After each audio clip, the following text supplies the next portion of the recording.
going on, guys? He's not late. I'm not late. I'm right on time. It's 12:45. I nailed it. You guys can heck yourselves. What's going on? Look who doesn't have glasses anymore.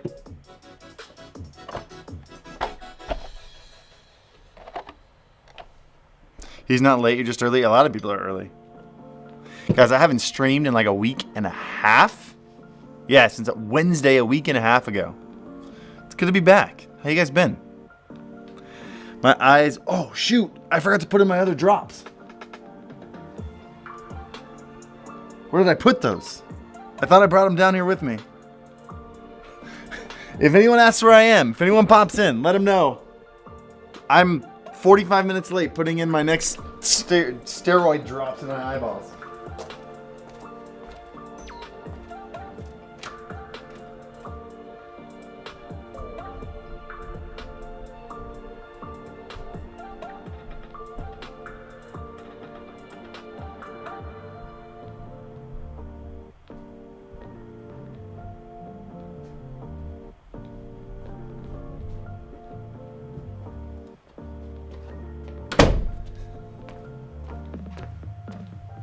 All right.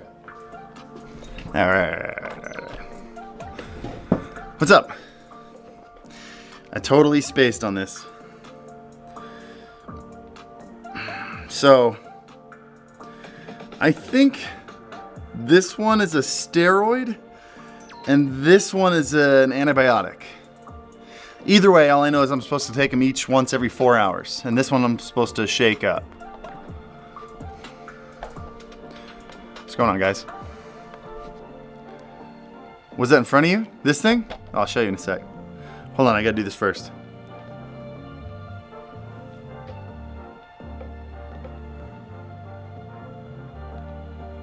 Oh. Welcome back. Thanks, man.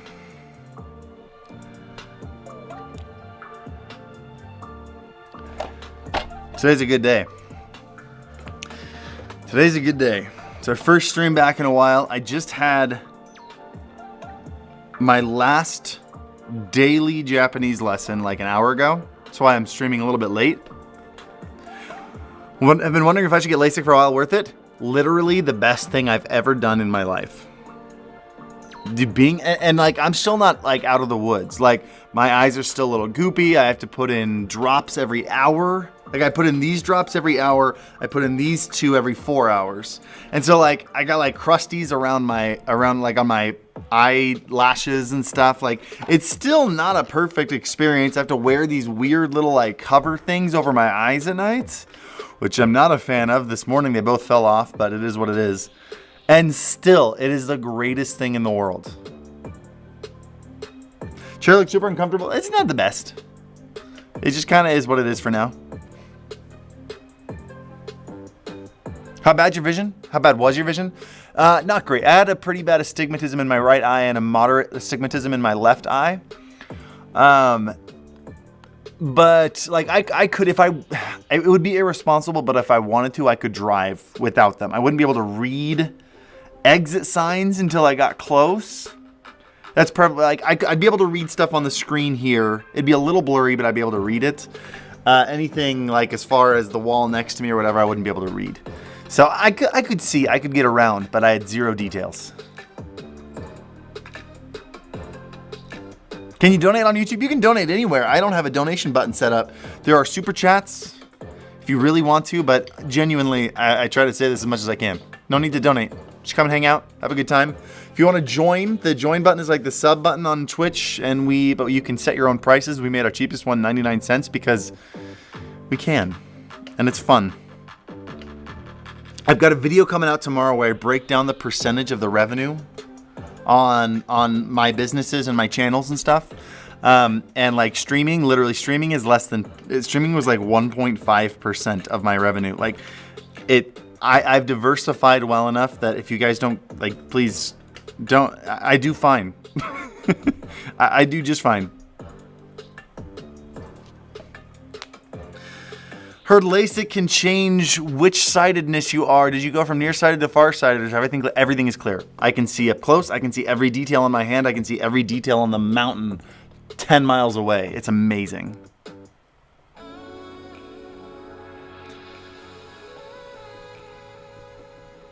Do you like the HomePod? Yeah, dude, I think they're great. They're simple. They're not like the world's greatest devices, but they sound amazing. And we have a very like moderately smart home, which is kind of the way I like it. Like we can do our shades, we can do some light switches. We've been installing more light switches. We can do like we're setting up a doorbell where we can see the front door on our Apple TV. Like we have like I didn't want to do all the crazy smart home stuff that you can do with Alexa, like a smart sink. I don't have any desire for a smart sink. I just wanted things to work. And since we both use iPhones and we have Apple TVs in like every room, it just made sense to do HomePod stuff, do HomeKit. Scott in here? What's up, man? What's a workaround for wireless headsets to Go XLR without using the Arctis Pro headset? Workaround would be rough. You could go into a line in and then using, go out of whatever device you're using into your line in and then reroute it using like voice meter out to your headset if it's just like a USB key, but you'll get latency that way. Just a heads up. It's not going to be the best experience. I assume you're talking about like a Go XLR? Yeah, headsets to Go XLR. Yeah, so you'd have to go like the line out or use one of your inputs to the PC and then route it back out through the headsets. But yeah, you'll get some latency that way. You getting that Retina eye scanner? We got to look into that more. I've tried to look into it, and everyone's making it really difficult. Does streaming on YouTube affect your video performance? I don't think so. I haven't noticed it. YouTube is trying really hard to make streaming a thing. I don't know why they would say, like, hey, please stream here, but if you do, it's going to hurt your videos. I can't see that being a thing. Like, when you look at big streamers on YouTube who also make videos, their videos kill it. I've never seen any evidence that that's a thing. I'd imagine if you do it poorly, like if you stream every day for 6 hours and so you have like 2 viewers and then you post a video, yeah, probably, you post a video once a month, yeah, it's probably not going to help. Just make sure you're being an all-around, well-balanced content creator, and I think you'll be fine. All right, this, by the way, just so you know what we're looking at here. I'm working on, here, let's zoom out a little bit more. Working on getting this PC done. Every time I get closer, I realize there's a piece I'm missing. So this is, I'm finally able to cut them. Although that's driving me nuts. There we go.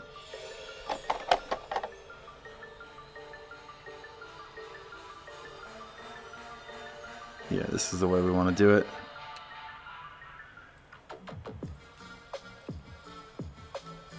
There we go. Like that. I haven't done a cut yet. I want to see how this cut works. So let's take a look.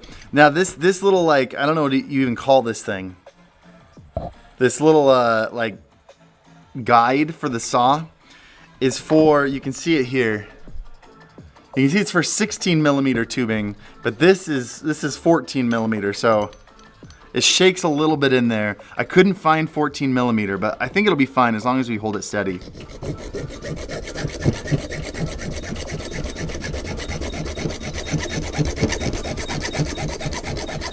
Let's see.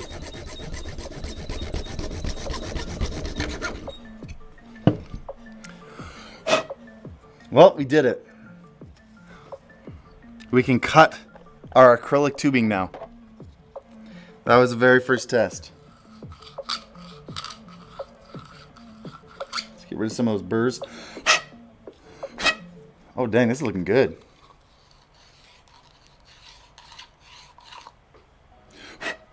Oh my goodness.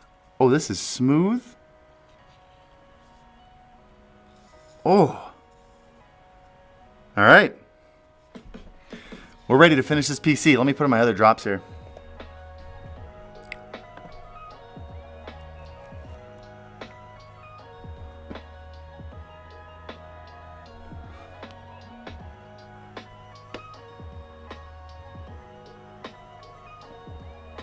Scott, are you asking about Sam's question?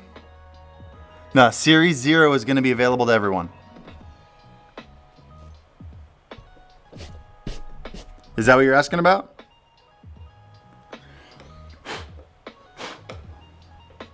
Sorry, guys. Talking about a special merch drop that might be happening. We'll see.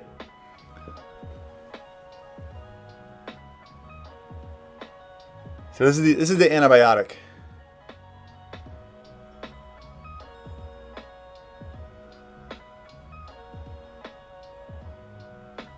This one actually kind of burned a little bit the first day. So you guys want to hear how LASIK went? You guys want to know what it's like getting LASIK in 2021? Hold on, I can't see anything. Chotomata kudasai. Oh my goodness. I'm not supposed to put any pressure on my eyes. I was trying to get the goop out of it. What was getting LASIK like? Did it hurt your eye to see the laser? No.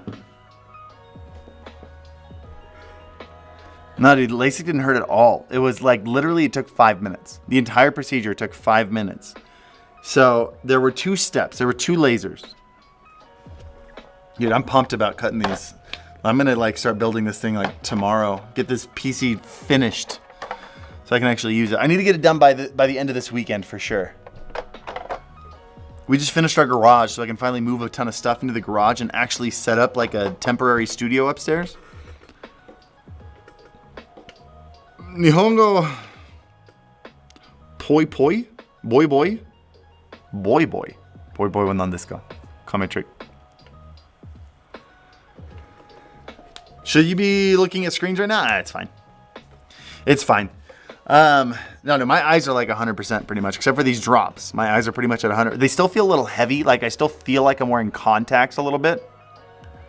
So LASIK, for those of you who want to know what LASIK is like, there were 2 lasers, all right?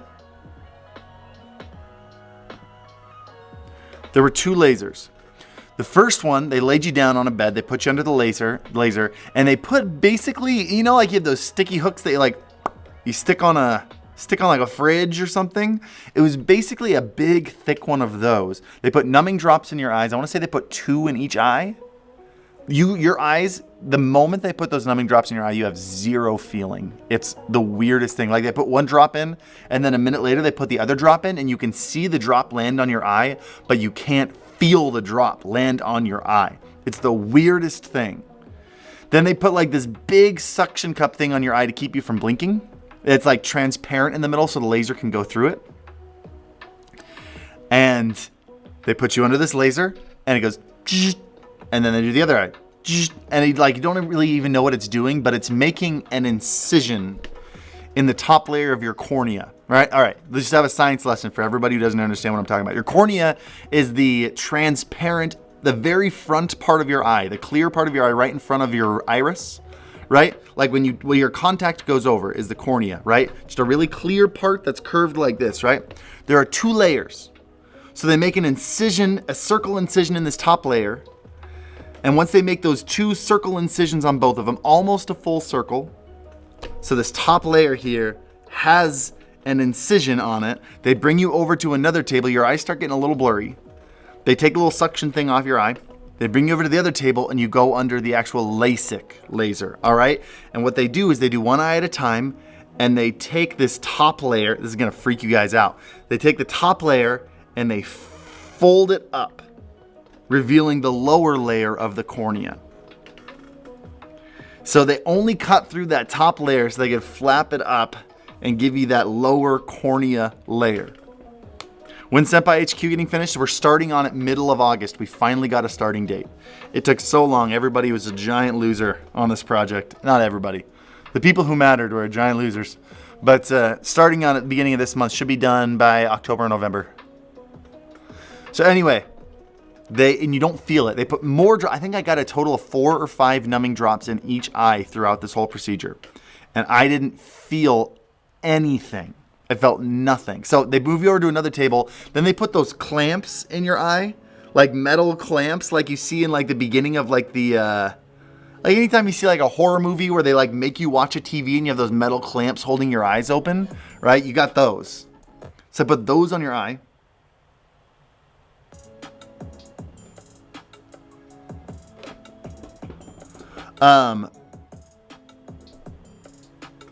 So yeah, they hold your eyes open, you go under, they peel it up, and then they say, look at this green light. And you can see this green light, but by the time they peel that up, it's basically a green blur. And he's like, just look at the middle of this green blur.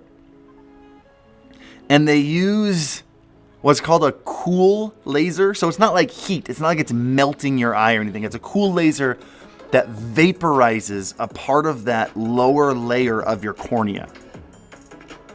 So they peel up the top layer. They blast this under layer of your cornea. So I used to think it was vaporizing part of your lens, which is behind your iris, right? No, they're not blasting. They're not doing anything. All they're doing is that lower layer of the cornea, still on the outside of your eye, right? So they're vaporizing a part of that lower layer of the cornea and shaping it like a contact lens. Basically, they're turning your cornea into a built-in contact lens. Does that make sense? I think that the P315 webcam, I've never actually used that one. That's the cheaper one, right? I think other people have done videos on it. I think ePost Vox has done a video on it. I would check out his video. I'm sure it's great. His stuff is always good. I've been tearing up, only been here for 30 seconds. Yeah, so essentially and literally that, like, depending on how bad your eyes are, they can do it for anywhere from 2 seconds to 25 seconds. It depends on how much of your eye they need to vaporize. My eyes were okay.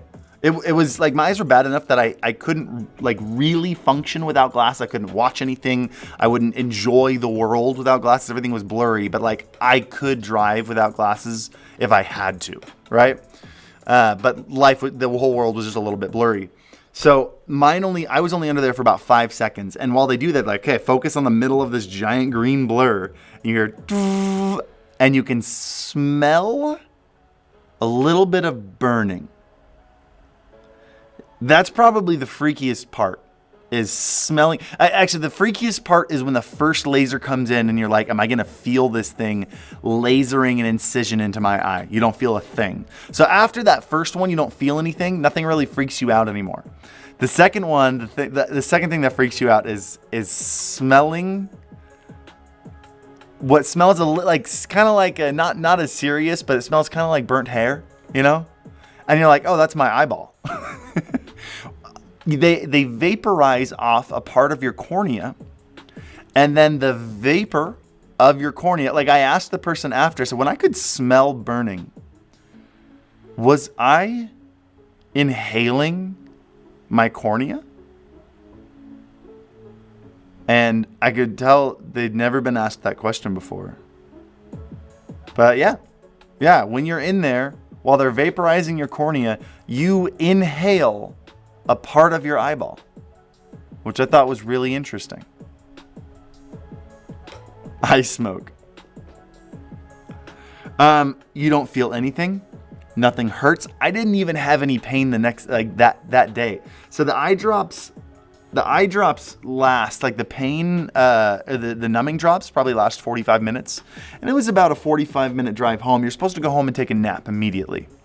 You're supposed to wear sunglasses and keep your eyes closed the entire ride home. Kenzie drove me home. You're supposed to take a nap for like a couple hours just to let your eyes heal without trying to see stuff, right? Just keep your eyes closed for a couple hours. So I slept for 4 hours when I got home. And when I got home, the numbing drops were wearing off. And they were a little uncomfortable. I could feel like they started to itch. I wanted to rub my eyes. I didn't rub my eyes. That's a very bad idea. I didn't. It felt just kind of like there was maybe like a very small grain of sand on your eye. It wasn't like pain. It was just a little uncomfortable, you know? And that was it. I woke up. It hasn't hurt since. They don't feel fully healed. Like they still feel a little heavy. Like it feels like I'm wearing contact lenses. If you guys wear contact lenses, you can feel there's something just kind of off, and it feels like I'm wearing. It doesn't hurt. It's not even uncomfortable. Your eyes just feel a little heavy, almost like you're still wearing contact lenses. So right now, I still feel like I'm wearing contact lenses. But the crazy thing is, So they do one eye at a time. You go under, they lift up the top layer of the cornea, they vaporize part of your underlayer of your cornea, shaping your cornea into a contact lens. And then they lay it back down. You're watching them, dude. I wish I could have hijacked my my optic nerve. So you guys, and like captured it with a capture card. I wish you guys could see what I was seeing, because I'm watching them lower the top layer back down, and things get a little bit clearer when they do that. I'm watching them like push it into place and like flatten it down and put drops on it. And like, you know, when you watch like a car get wrapped and they like, or like a phone screen get wrapped and you gotta like squirt it and like squeegee over the top to make sure it's like perfectly aligned and like no bubbles underneath. I watched them do that from the underside, and I couldn't feel anything on both eyes. And literally the moment they finished the second eye, I sat up and I could see better. Like that moment, it seemed a little bit like I was kind of like underwater. Like there were some like weird hazes going on, especially if you looked at something with lights. I still have a little bit of a halo effect with lights, but like, you know, you look at a light area and you get a little bit of haziness, but like I could see details the moment I sat up, like instant gratification. Sat up off the table and I looked around and I could see. It was the craziest thing. I would do it again. Literally, if they told me, hey, we've upgraded the surgery, because I've got 2015 vision now. I got better than 2020 vision. I have 2015 vision, and my eyes haven't even fully healed yet. So right now, before my eyes are fully healed, I have 2015 vision. If they told me like, hey, we upgraded our machine, you can now get to 2010. You want to come back and do it again? I'd be there. I would get in my car. I would turn off the stream. I'd leave and I'd go. There was zero pain, zero uncomfortableness. The whole thing was so quick, so easy. I would go and I would do it again today to get even better eyesight. It's mind blowing. How long do you have to keep your eyes covered after the procedure? So I kept my eyes closed the 30-minute drive home, and then I took a 4-hour nap. And then I woke up and I was literally walking around totally fine, seeing. Still a little bit of a haze around bright things. You're not supposed to look in bright light too much. And I have to put on, the first day I had to put on drops every 30 minutes. How much does the surgery cost? My surgery was, I want to say $4,100 or $4,200 for both eyes total. They numb everything? Yes, they numb everything. Did ultra low latency with 1440p work for you? Oh, I haven't tried it yet. So I can't click ultra low latency for 1440p. It doesn't let me do it.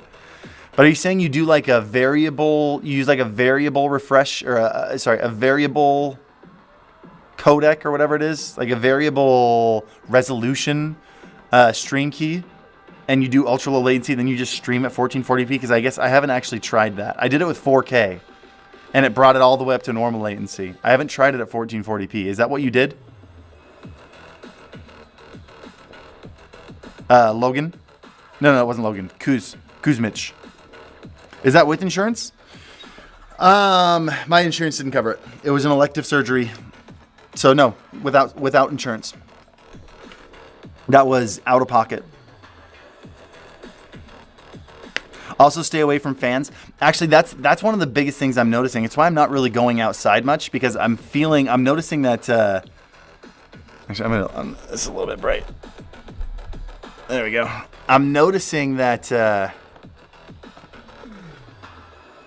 Oh wait, do I have the color correction turned off? Does the color correction?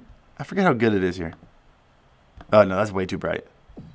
We gotta do something though. Maybe let's add another color correction. Let's see how this looks. Sorry, I just got totally distracted.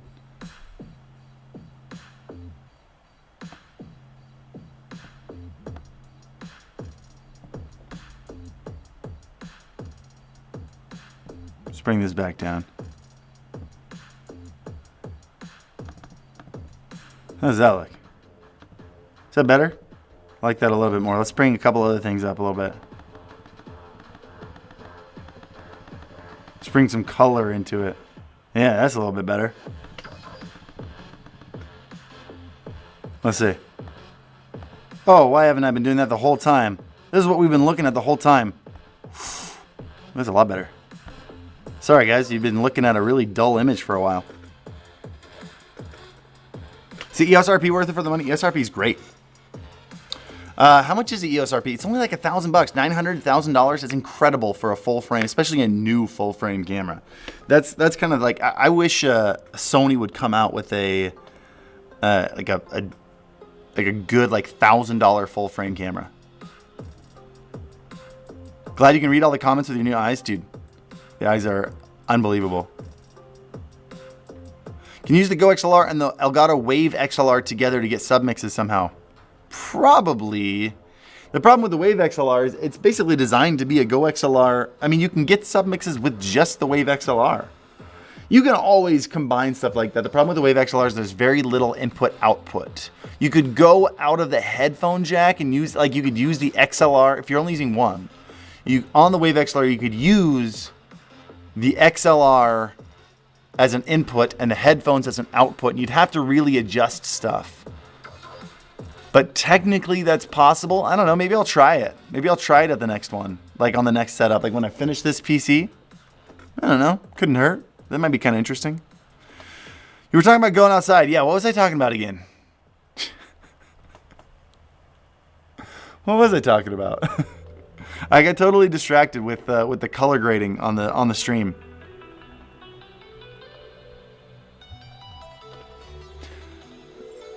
First, congrats on the surgery. Can I ask you something? I'm a 200,000 subscriber YouTuber, and it's time to do my presentation deck. Presentation deck. Sorry about my English. Do not ever, guys, first of all, don't ever apologize for speaking English as a second language. As someone who just spent literally every single day this month learning, taking a Japanese lesson and still being very poor at Japanese, I have so much respect for people who can speak another language. Don't ever apologize for your English being poor. I don't know what you mean by presentation deck. Do you mean like to other companies? I would have some. I think the biggest thing you can have is showing some kind of conversion rate, showing engagement over viewership, showing how many people like your videos, how many people comment on your videos, how many people go from your videos over to other socials, how many YouTube subscribers do you get over to your Twitter account, how much engagement do you get over there, how dedicated is your audience to what you say, if that makes sense. That's way more important than how many views you get. Because I've seen channels that have videos with 2 million views, but then their latest videos only get 2,000 views, maybe sometimes less.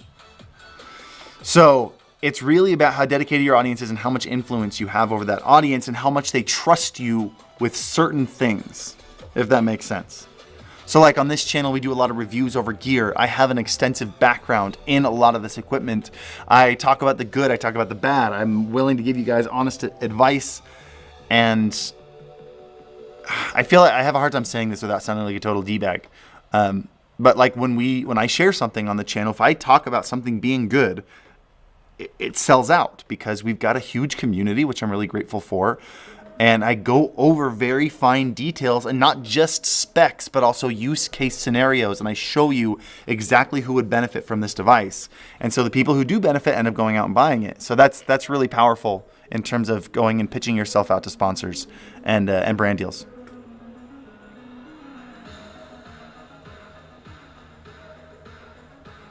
Does anyone else see the word promo and immediately read porno? No, just me? All right. Sorry about that. It says, I don't understand why Streamlabs has a lot of promo about their multi-stream, but when you become affiliate on Twitch, you cannot use it anyway. As someone who's been adamantly against restreaming, I've never seen it help anyone or work for anyone. My biggest concern about it has nothing to do with Twitch's TOS.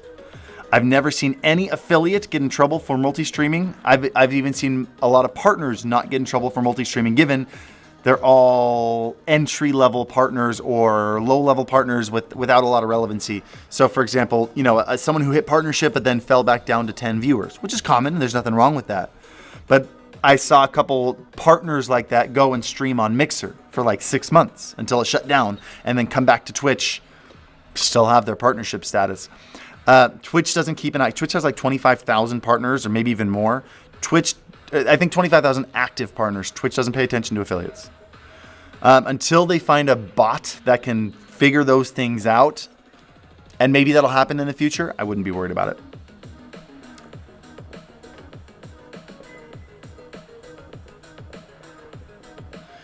However, I've never seen multi-streaming help a single streamer. Not a single one. I don't think it's ever happened. I don't think it ever will.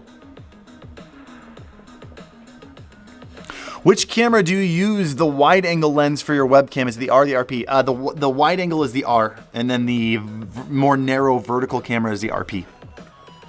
On stream, you're not going to, as long as you can give it a slight color correction, you're not going to really notice a difference. What I'm pumped to use actually is this one up here. I'm pumped to start using this one. Are we dropping frames? I think it's a capture card, if anything. No, we're good. We're good. I'm pumped to use this capture or this camera, the A7C from Sony, on the stream room. I'm getting like 4 of these for the stream room, and I'm just gonna fill the stream room with these things, and I'm pumped. These are dope little cameras. If you've never seen them, they're a little more expensive than the EOS RP, but they can shoot 4K with only a 1.2x crop. So in the next stream room, we're going to be streaming in 1440p. All the cameras are going to be capturing in 4K 30, except for like the gameplay camera, which will be 1080 60, so the frame rate can match the gameplay. What do you think about the Rode NT1? Rode NT1. And AI1 complete studio kit. I have no idea what that is. Comparable to a Go XLR. Rode NT. I think I've looked this up. I just forgot what the name was. Rode NT1. Okay, so that's the microphone. And the complete AI1 studio kit.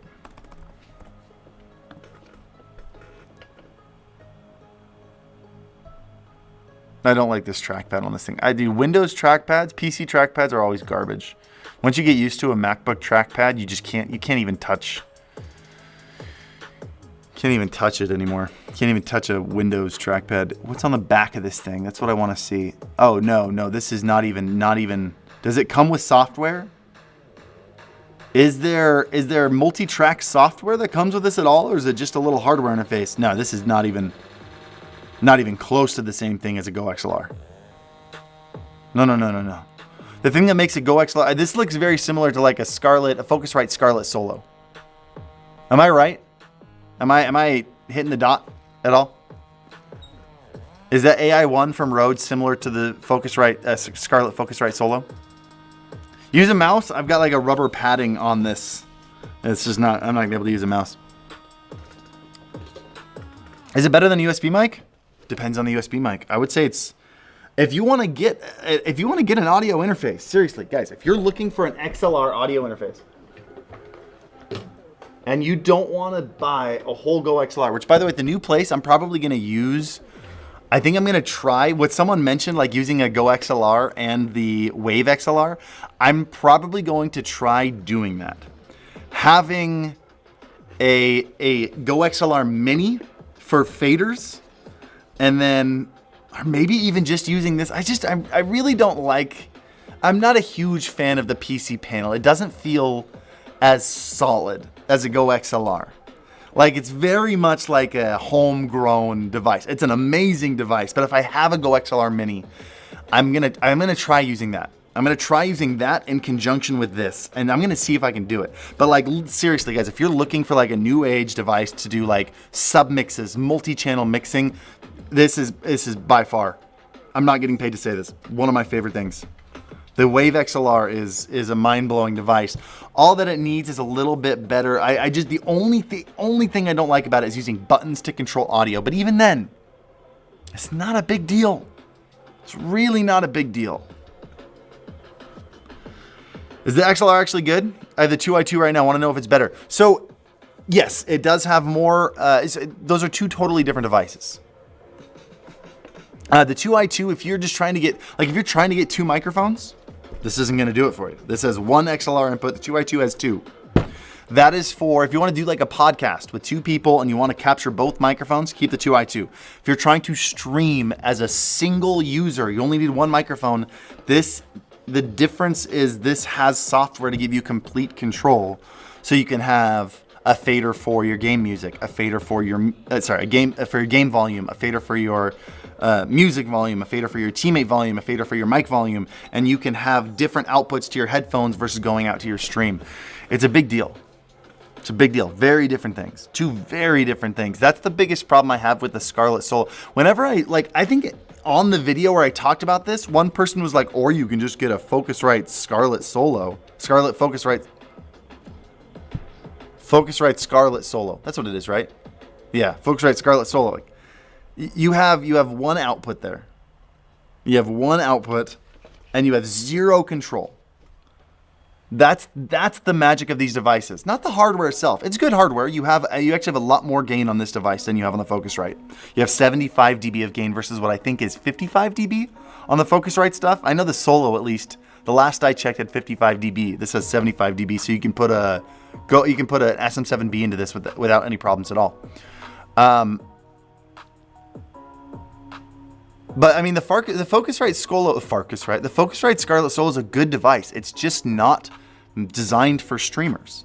It's not a device. It's designed to have a condenser mic put into it, something with a little bit lower gain, and it's just designed to send your microphone into a PC. It sounds good. It's high quality. It's a great little device. It's cheap, but you don't have any of that control that the Go XLR and the Wave XLR give you, or the AverMedia Nexus, if you don't mind the issues with the Nexus right now.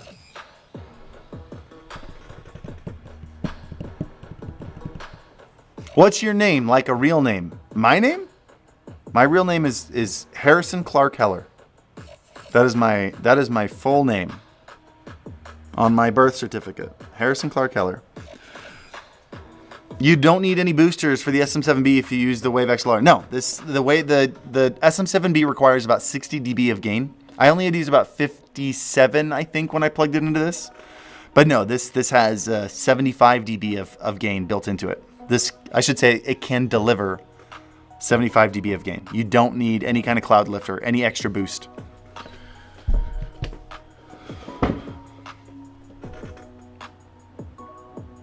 They definitely help in terms of quality. They don't help $150 worth in terms of quality. Sure, adding extra gain so you don't have to crank one preamp is always going to help a little bit, but like in terms of honestly, I bet if you did it with and without a cloud lifter on a Twitch stream, if you did it on like a high resolution, high bit rate, isolated recording in a studio with headphones, I could probably hear the difference. But if you're talking about like, here's a Twitch stream, here's a Twitch stream with the cloud lifter, and then he's gonna unplug the cloud lifter and do it with the built-in gain, wouldn't be able to hear the difference. Once you add in game sound, music sound, teammate sound, Twitch compression, OBS compression, all the different compression that goes in, zero sound difference. I guarantee you recording engineers wouldn't be able to hear the difference.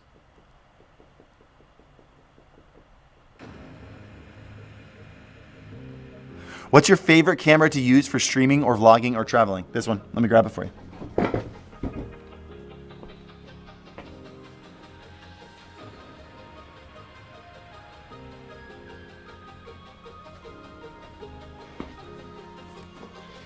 This is definitely my favorite camera.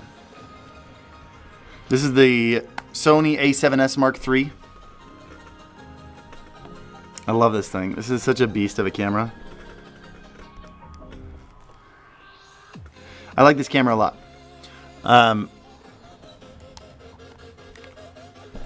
It looks so good. It looks so good. This isn't the lens I normally use. This is the 16-35. This is the first lens I got on it. 16-35 is typical vlogging lens, but I wanted to get something wider. So I actually picked up this 12-24, which I don't even think is all the way wide. Now, check this out. So, I mean, like, you can see how close I am to this. Like, I'm touching the lens hood right now. Arm is very much bent, and it still goes even further out. Like, look how wide of a field of view I get. And I can touch it with my wrist. And it's an insane lens. So I go with the super wide lens. I use, whenever I go places, I always use this camera with a 12 to 24 lens. Is that an A7? A7S3. Are GoPros good for taking B-roll? Depends on the kind of B-roll you're talking about. If you're talking about like action B-roll, yeah. If you're talking about like cinematic shots, no. Because the sensor is so small and the field of view is so wide that you will not get any shallow depth of field. You can do it. You can do it. It's fine. It's also really bad in low light. In general, you need something with a ton of dynamic range so that you can get those like high highs and the low lows all looking really good. Tipido Inohado, I say that right? Just bought my second Sigma 16 1.4 because I have two cameras. Is it a good idea to capture 4K and resize it for live? I'm not a gamer, so when I'm live, there's nothing else beside me. It's a good idea to capture 4K video and resize it. It doesn't really matter. It depends on the camera you're using. If you're streaming in 1080p, then there's no reason to capture in 4K. And a lot of cameras, including this one up here, this one, the A7C here, it actually crops in a little bit in 4K. So you actually lose a little bit of the sensor. I know even like, for example, the new Sony ZV-E10, that brand new one, it crops in, I don't remember how much, but it crops in a little bit for 4K 30. So just if you're streaming in 1080-60, I don't see any reason to do a high resolution. You lose frame rate, you lose a little bit of crop on your sensor.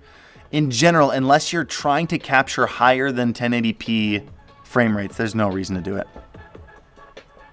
What's the holdup getting the studio built out? Contractors. We even just had another problem that I hope doesn't hold us back any further. The people who shipped us, we've been waiting for them to build a certain piece for the studio because we need to get the framers out here to frame this entire thing, but we can't frame it until we get a certain piece built and sent out. It took them months when it should have taken them weeks. They were just lazy people that kept forgetting, and then they just shipped it to the wrong address. So I hope that doesn't really throw things off. I need to send her an email today, make sure it's getting taken care of properly. But yeah, dude, just raw materials, scheduling, and people dropping the ball because they're lazy. So we wanted to get the frame. We need to get the framers. Framers are coming from like southern Utah, so we need to get them up here framing the entire place, not only the film area, but also the recording studio at the same time. And I have two different designers doing both, with one guy coordinating them both. So we got to get all the parts for both halves done before the framers can come up and put it all together. It's just a mess. It's just a mess. Where's the update on your PC building? I think I'm going to finish it tomorrow. It's back here. Can you see it? Yeah, you can see it. It's right here. This is it. We've got all the cables. I got the brand new cable mod with more cable combs, so that long cable looks really nice going all the way down. All I got to do now that I've got our cable or our tube cutting saw, which we just tested out and it works like a charm. We got to start cutting and heating and bending tubes. And that's it. That's it. That's everything. I should have all the fittings. Should have all the tubing. There's probably something else that's going to show up. I got some soft tubing and some soft fittings for one certain line in there. Advice on validating a new business idea? What do you mean? Like, how do you know it's a good business idea? How well do you know the industry?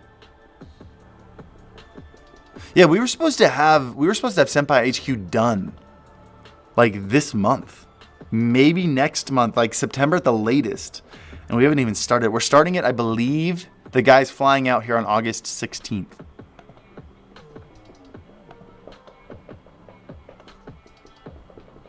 But yeah, advice on validating a new business idea. Michael Colhoun.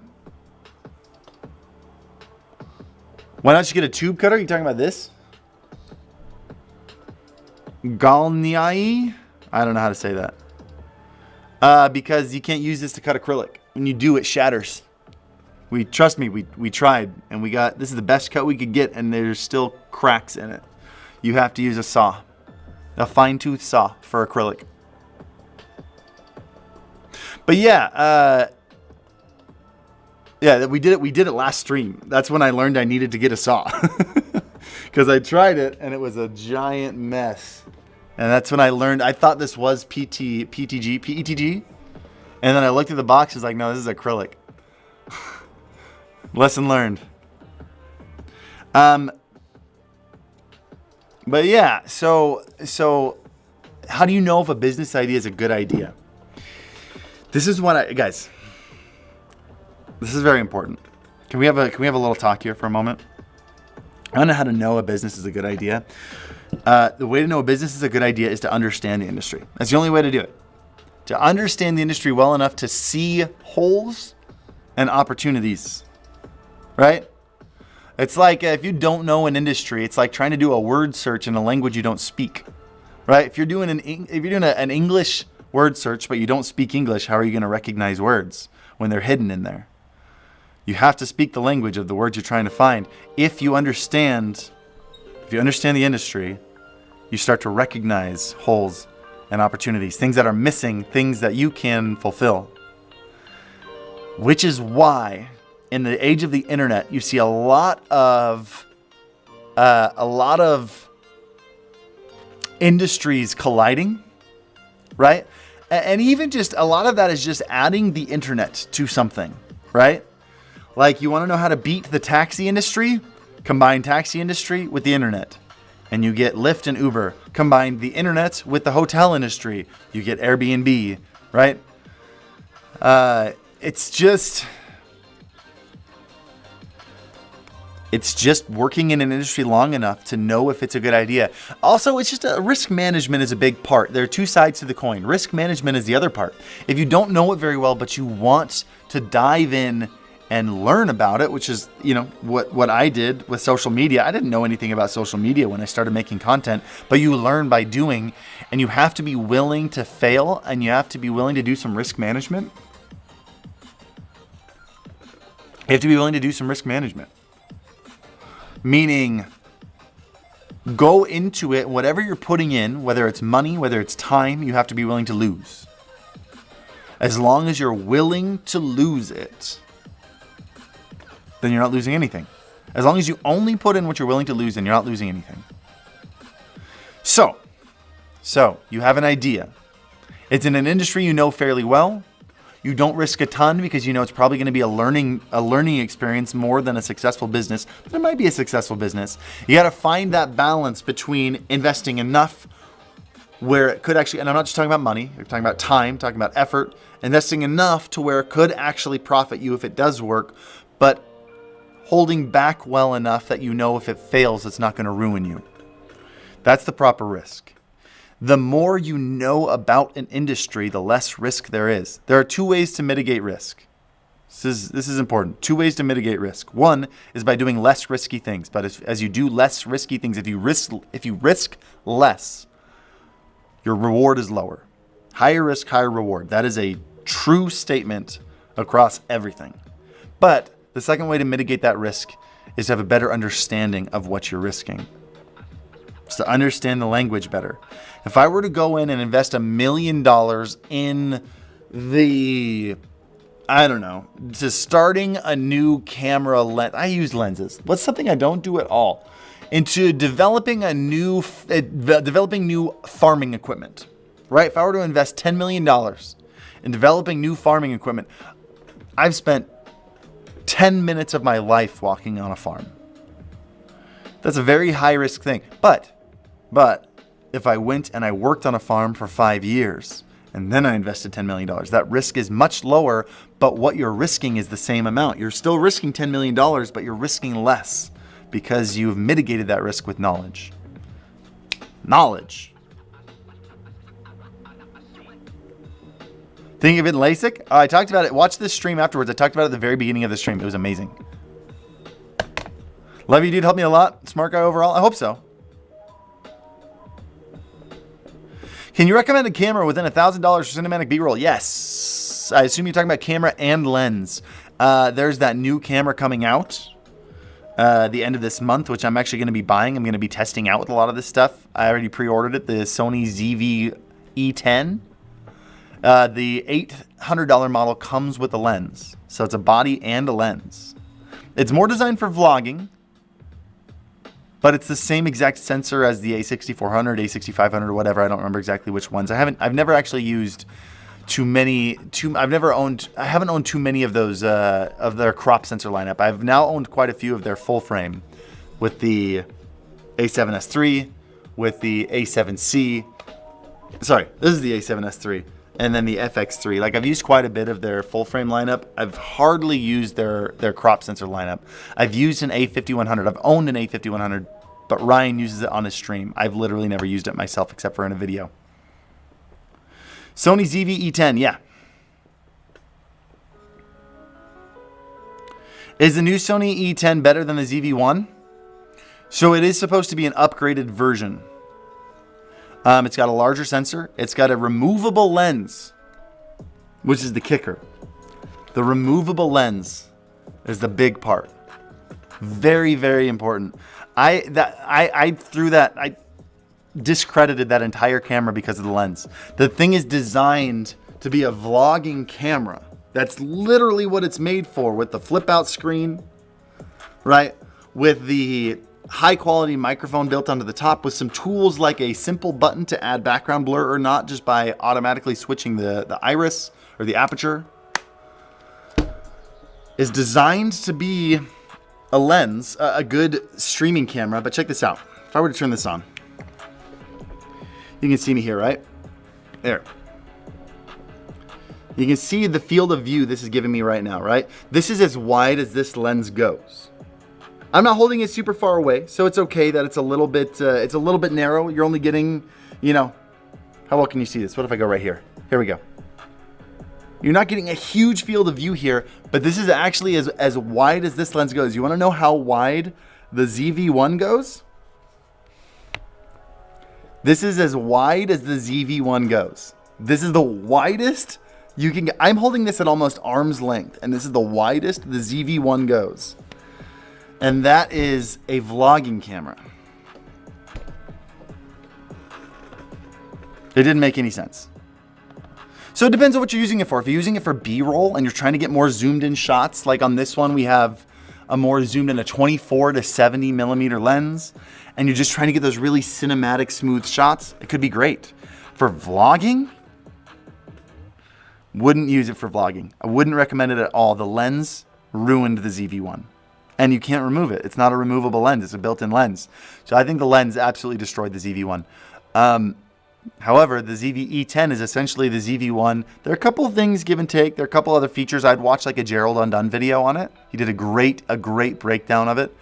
And the differences between the ZV-E10 and the ZV-1. But the main difference is basically a ZV-1 with a slightly larger sensor and a removable lens, which is amazing. There are a couple setbacks that I'm not a fan of that are a bummer. The rolling shutter is terrible. I don't think it's a deal breaker the same way the lens was on the last one.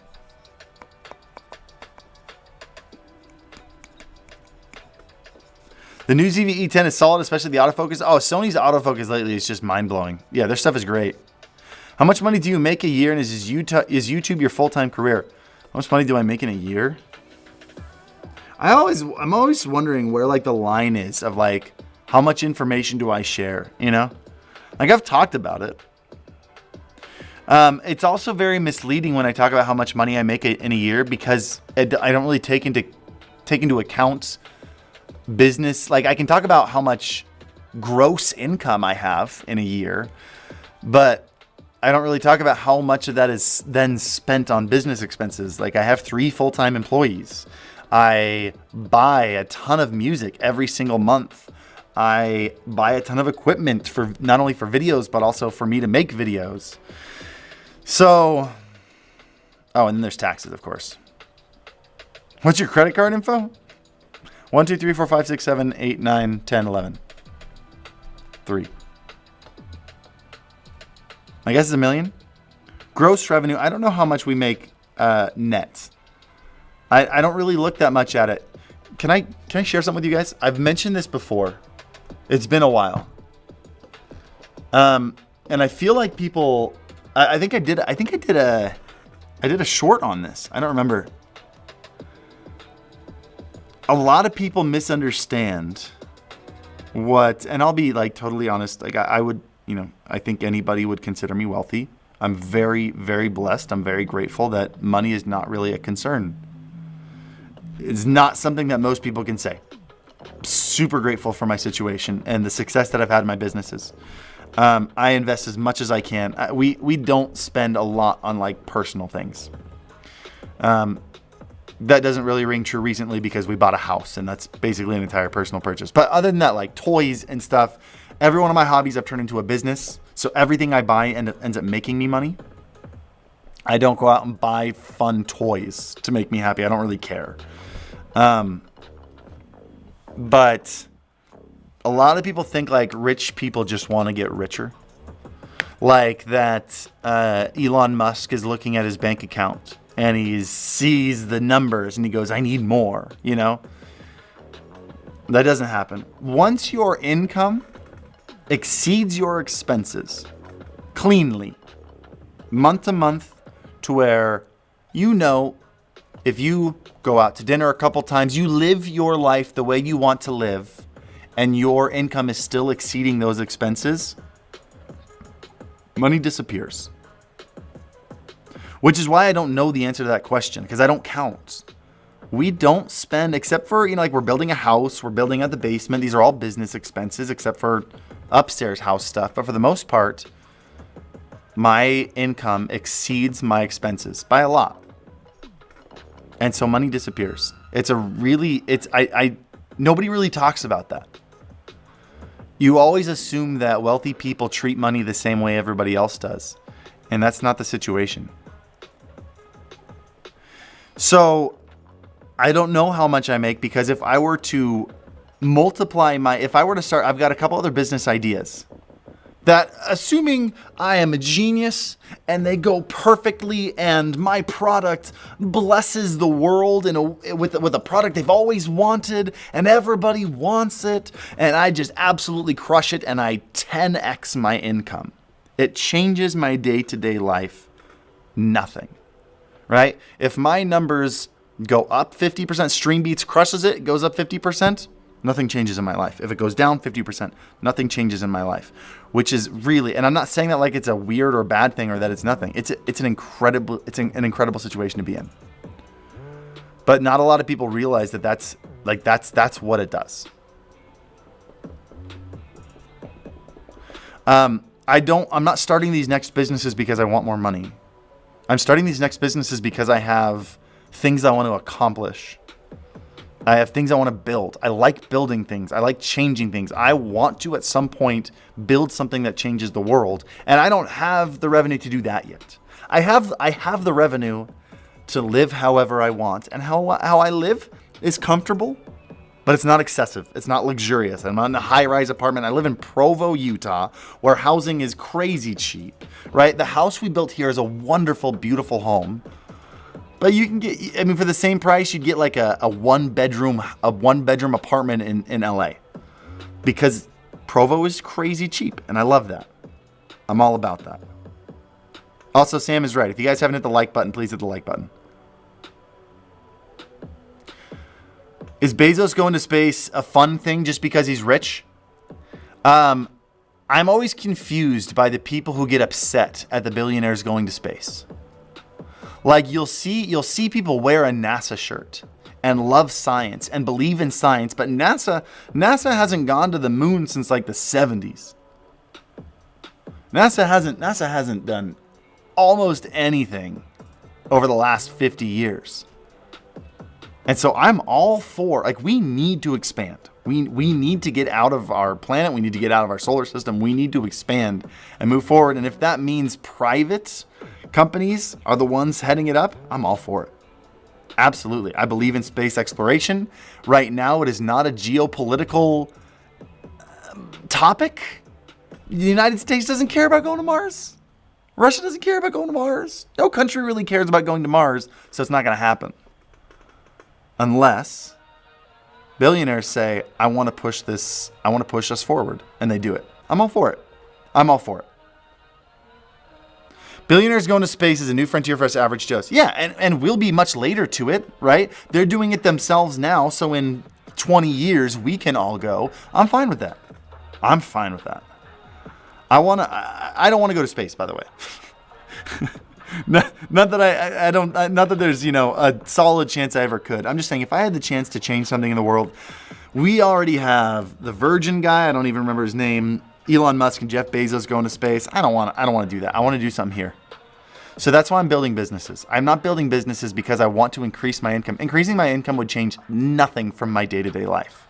I build businesses because I want to make a change. And I hope that one day I do. There are a lot of things that need to change. We got climate issues that need to be addressed. We need people like Elon Musk making electric cars a viable option. It's awesome. But there are also serious problems with the way medicine is made. Like, insulin shouldn't cost $100 a vial or whatever it is. That's ridiculous. There are a lot of opportunities to fix major industries. And I hope that one day I can build enough businesses that I have the revenue that I can go out and do that. That's the goal. Do you feel forced to talk business on stream? No, business is my favorite thing to talk about. We can talk about cameras and microphones. I love cameras. I love microphones. I love gear. I love tech. I'm a big tech guy. But if I could talk about anything, it'd be talking about business. How'd you make the thumbnail? VBI made it for me.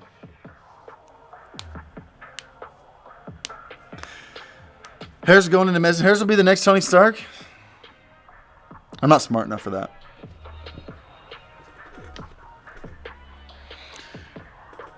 If anyone's the next Tony Stark, it's Elon Musk. I don't have enough of a background in like engineering and stuff to do anything like that.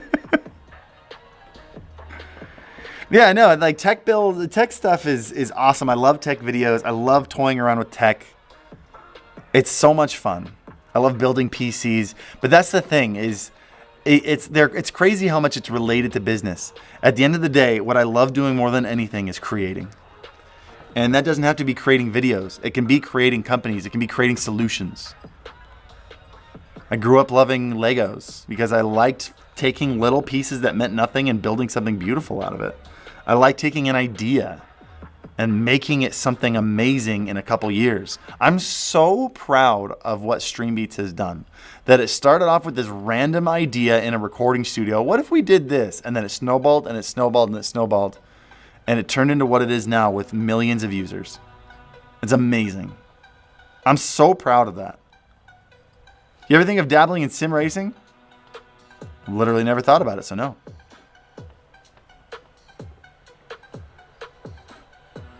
What's your favorite hobby to wind down from work? Probably gaming. If I need like a chill, like get my head out of the space, it's gaming. Or I find it really relaxing to observe. If that sounds weird. I like being inspired. And so when I'm tired of filming and writing and scripting and all the things that I do on a day-to-day basis, I'll just kind of go down rabbit holes of YouTube videos and YouTubers and find people who inspire me and find things that I've never seen before and say, ooh, I want to make something like this. It recharges me. I like to observe people who are doing different things than I am. That's probably that and gaming are probably my favorite two things.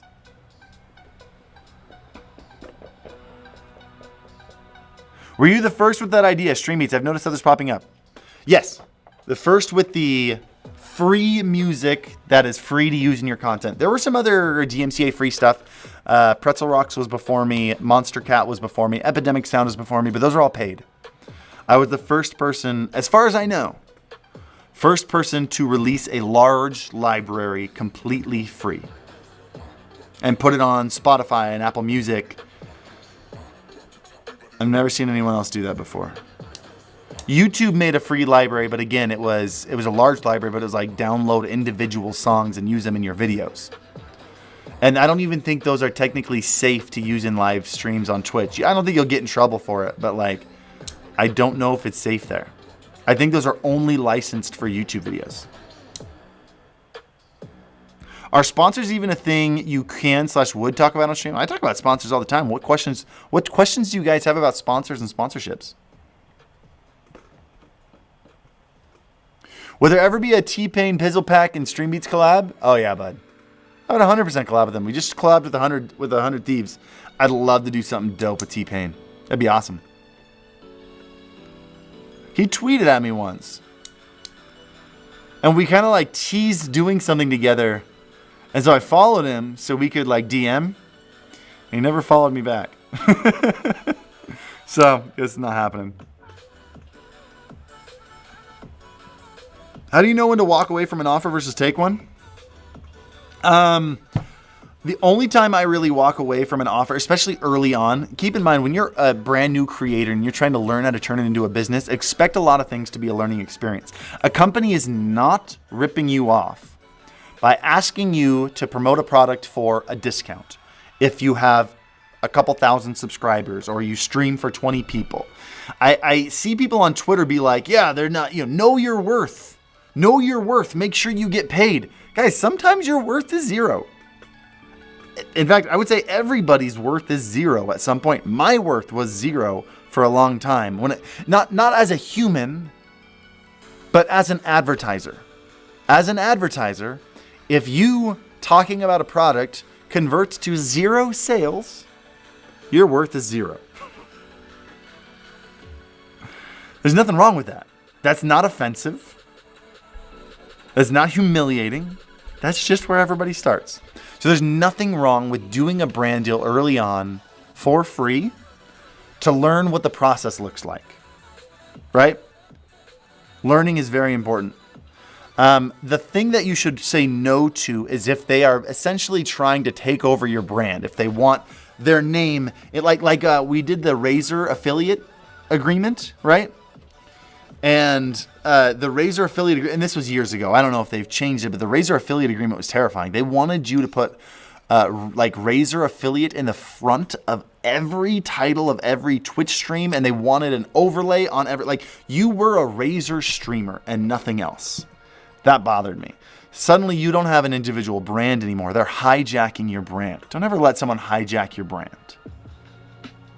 So it just kind of depends on what your worth is and being realistic about it. Sometimes your worth is zero in terms of advertising, and also making sure you're not selling out early for nothing and selling your brand, which you should be protecting at all costs as you're trying to learn to build it.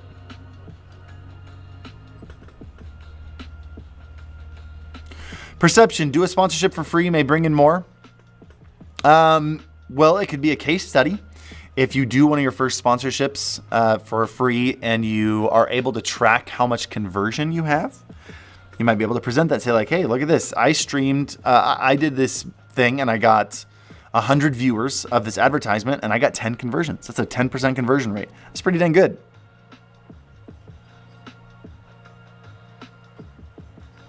How good is the Chinese 4K pass-through capture card? I'm getting one of those at $40. I think Epos Vox has a video on it. We've actually used one for a streaming backpack and they're not bad.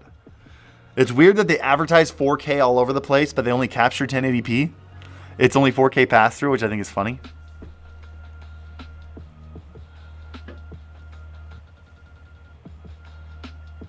Love the thumbnail? Dude, thank you. I don't know if I'm allowed to use it yet. I threw it up anyway. I had to crop it myself. Guys, we got a video coming out tomorrow. I got to finish filming another video today. I did something that ended today. I've mentioned it in a couple videos. Have I told you? How many of you guys know what I've been doing for the last month? You guys know? I'm getting really excited about my personal channel, about this channel. I mean, right now, it's just been in its infancy for a couple months. I've dabbled in some shorts. Some of them have done really well. Some of them have really increased my subscriber numbers. It's been really cool to see the amount of exposure I can get with shorts. Highly recommend shorts. But I'm starting to figure out exactly what I want to do on this channel in terms of videos. and how it differentiates from the Alpha Gaming channel. It's taken a couple months of experimenting, coming up with ideas, trying things, watching a bunch of YouTubers I'd never watched before, getting some inspiration. And I just finished filming a video. Taking Japanese lessons? Yes. Yeah. So that's what I just finished today. It wasn't 30, it was actually 31 days. I took 31 Japanese lessons throughout the 31 days in July. There were a couple days where I had to do 2 in a day because I either scheduled something wrong or I was sick and I couldn't do it. But I took 31 Japanese lessons this month. Today was my last one. And I spoke some Japanese at the very beginning. And then today, my lesson was with my longtime teacher, Lily, who's been teaching me for 2.5 years, who I do a lesson with twice a week. And in the beginning, we just had a long conversation. And I'm very proud of myself. She asked me at the end if I had scripted it, which I'm very proud of because I didn't. It was just talking. But she thought I made I'd come up with lines beforehand and practice them, but it was just natural conversation. So doing a video on an entire month of taking a Japanese lesson every day. And I really liked it. I love learning new things. I love self-improvement. I love exploring things that make you uncomfortable, things that you have a little bit of anxiety about trying, and really going gung-ho and giving them a shot. And I think we lose a lot of that nowadays. I think people are unwilling to commit to things. And committing to 30 days of something you've never done before is fun. And it's exciting. I would recommend anybody try it. Can we hear some Japanese phrases? 今日は何をしましたか? 何をしていますか? What did you do today? What are you doing today?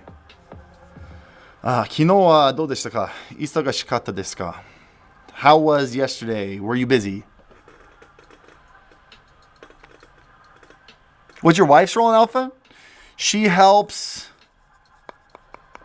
with a lot of day-to-day tasks, taking things off my plate, sending out emails, responding to contractors about the house, things like that. She's been taking away the busy work that sometimes I let slide and I forget about.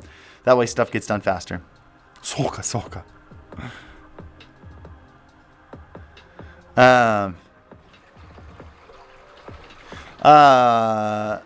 メガネをいりません。全然いりません。I don't need my glasses at all anymore. 水曜日、レーシックしました。I got LASIK on Wednesday. So yeah, just it's hard to just come up with phrases out of nowhere. But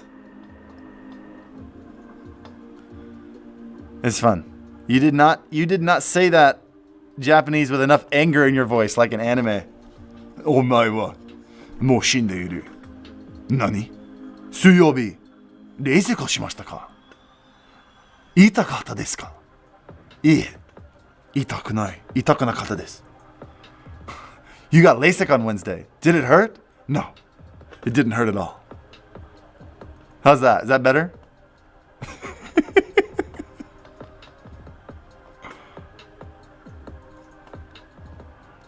Is that the dialect you wanted? Anime? That's not Japanese, that's anime.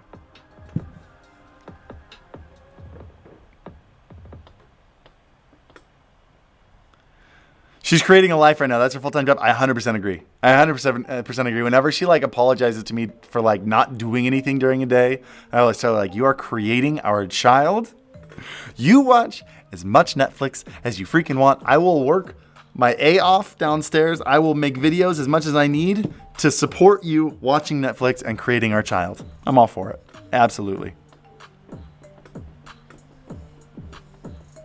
Now I think you need to do Japanese voiceovers because that was spot on, dude. I'd love to do. Actually, that's one of it's not why I'm learning Japanese, but it's one of the things that I hope learning Japanese leads to, which is at some point doing a voiceover in an anime. I'd love to be an English like an American foreign exchange student in an anime who has like an American accent when speaking Japanese, but like speaks Japanese fluently, you know? Like, do you guys ever watch Haikyuu?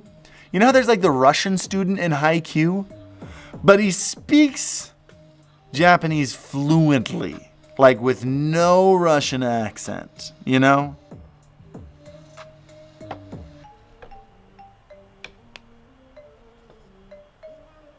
Was it fun filming with Jake Roper? Jake Roper is one of my favorite people. With all due respect, we need more hi-fi music. We got another album coming. There's another album being worked on right now. Don't you worry. We're going to double it. Because I totally agree. Hi-Fi is one of my favorite albums we've dropped. Did you stay away from looking at screens? As much as I could.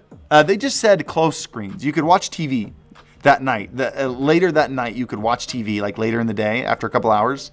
But they said try not to look at like computer screens or phone screens for until at least the next day. How's Nate shot in person? He's a good dude. He was really busy that day. I didn't get a lot. I think I only had like one conversation with him. The dude you could tell the dude's mind was elsewhere. He had a bajillion things to think about, and I respect it.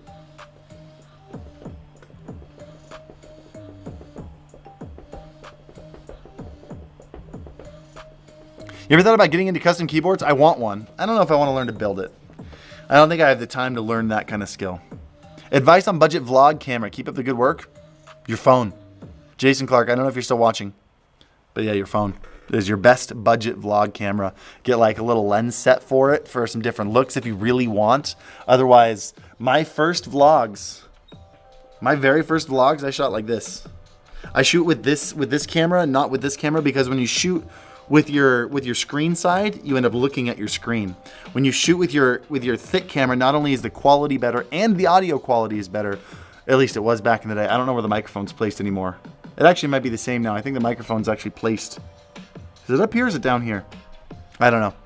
Either way, yeah, they put the better cameras on the back, and then you're not tempted to look at the screen. And you have 3 different field of views. Is this your first child? It is. But other than that, I'd like to do a comparison between the M50, the Canon M50 Mark II, and the Sony ZV-E10. Because I wish there was a cheaper one that had some of the same features. When do you think YouTube will put us new stream feature? Actually, they just announced a brand new stream feature 4 days ago. Did you guys hear about the new... I'm actually really pumped about this. Did you guys hear about the new live trailer feature? Have you guys heard about this? Dude, I'm pumped about this. You guys know, like, I have, not vehemently, but I've been opposed to starting soon screens on Twitch. As long as you're not a 40,000 viewer streamer, you know, and you got this massive podcast, like if you're doing the Scuffed podcast, yes, have a starting soon screen, get people pumped, people pop in. That makes sense. If you're streaming for 10,000 people, have a starting soon screen.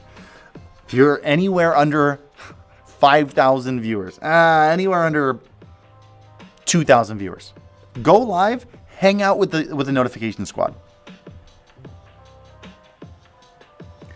What does the live trailer do? I'm getting there. I think when you're a small streamer and you have 5 people in your notification squad, right? And you go live, and those diehard fans hit your notification, your go live notification, and it says, starting soon, or starting in 5 minutes. It's a slap to the face. What does it accomplish? What does the starting soon screen accomplish? Nothing but slap your most dedicated followers in the face. That's all it does. So, I never used a starting soon screen, but because on YouTube, you can schedule the stream. Right? So it shows up in subscription feeds. Before we start each stream, we have anywhere from 40 to 70 people waiting. You can have something playing there. That's a big deal. So it's not just a thumbnail. So that's what the live trailer is. You can essentially have, like, if you want to have, like, your starting soon screen was like a montage of videos, right? A montage of moments of your stream. You want to show off your best moments. I get that. Even then, like, it's a rough place to do it right in the beginning of your stream. But if you can do it before your stream starts, so it gives the people there waiting there something to do. Now you have a starting soon screen, but it's not slapping your notification squad viewers in the face. I think it's really cool. So you play that trailer, then you go live, and then your audience gets the notification. So it only shows to people who are there early.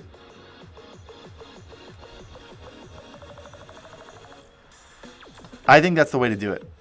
That's the thing is like YouTube understands content. YouTube understands algorithms. YouTube understands its audience. YouTube understands consumer behavior, social content viewer behavior. Do I have other eye drops? I got to put in other eye drops. One sec, guys.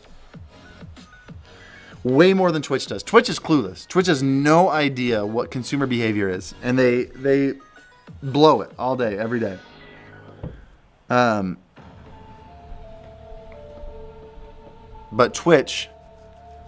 But YouTube understands viewers because they've been in the game so long that they understand how to add these things in a way that makes sense.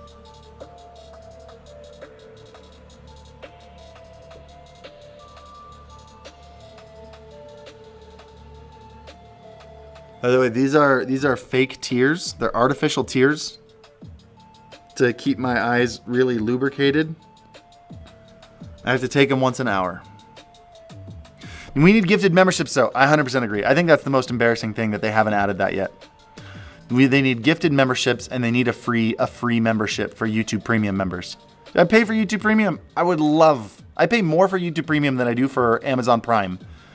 And I get free shipping on Amazon, and I get a free sub every month? Like, come on. YouTube Premium. Give me a free sub.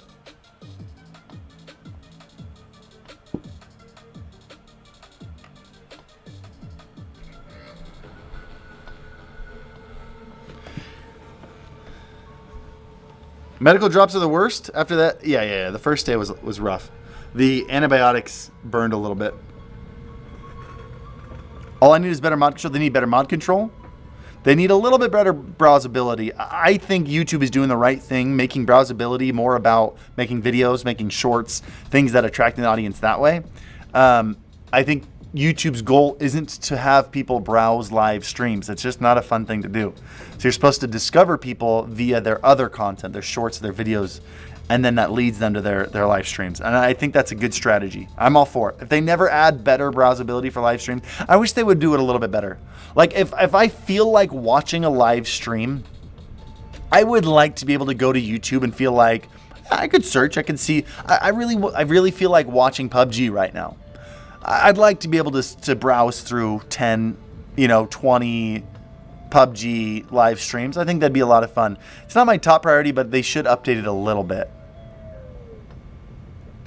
Show us your stream room. This is the stream room. That's it. No more glasses? No more glasses.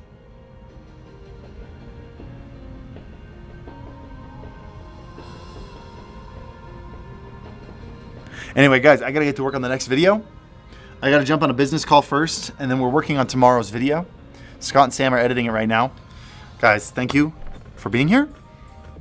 Thank you for hanging out. I'll be live again on Monday. Also, with no glasses, never again. I'm really pumped about that. I can drive with sunglasses again. That's very exciting. I won't have any contacts drying out while I'm gaming. Oh, that's a big deal. That's why I stopped wearing contacts and started wearing glasses, because I'd be gaming and my contacts would just get so dry. So I'm pumped. Thank you guys for being here. Got some big videos coming soon. I'm really excited for this Japanese video lesson. I hope you love it. I hope it comes together the way I'm seeing it in my head. It probably won't. It's our first one like it. It's an experiment. The next one, after the Japanese one, the next month-long video, I'm really excited about. I'm going to be, because I'm going through physical therapy right now, I can't do any shoulder workouts. I can't do any chest workouts. I can't do any leg workouts.